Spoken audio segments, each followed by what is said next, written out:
22 августа 1921 года из восточных частей Архангельской и Северодвинской губерний РСФСР была образована автономная область Коми-Зырян, главным инициатором создания которой был Дмитрий Александрович Батиев.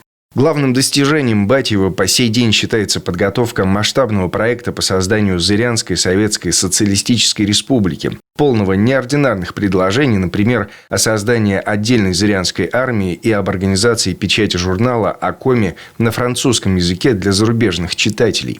Площадь Зырянской АССР, предложенная Батиевым, почти в 7 раз превышала размеры современной республики Коми и охватывала такие территории, как низовья реки Печоры, Прикамье, земли, населенные Коми-прямиками, ненцами, и часть островов Северного Ледовитого океана, в том числе архипелаг Новая Земля.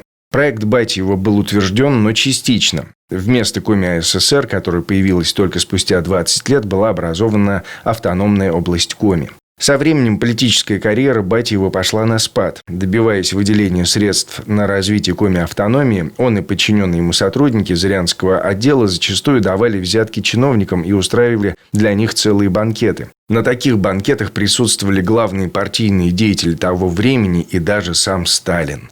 Вскоре Батиева исключили из партии, арестовали за нарушения, выявленные в работе Зырянского отдела, и более 2 месяцев продержали на Лубянке.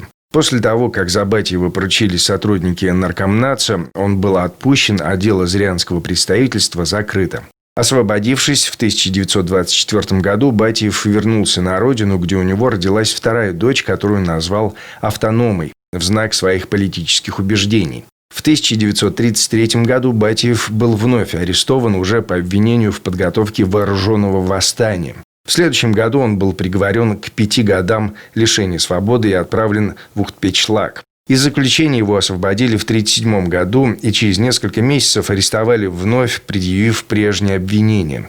Осенью 1940 года Батиев вернулся домой в последний раз и снова ненадолго. В апреле 1941 за участие в контрреволюционной троцкистской организации военный трибунал приговорил его к высшей мере наказания.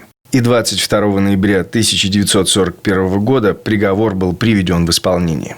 Упоминания об огромном вкладе Батиева в дело создания Коми-автономии на несколько десятилетий исчезли со страниц печатных изданий. Реабилитировали Дмитрия Батиева почти через полвека, в 1989 году. И, как теперь отмечают историки, Дмитрий Александрович Батиев совершенно заслуженно стал одним из первых почетных граждан Республики Коми.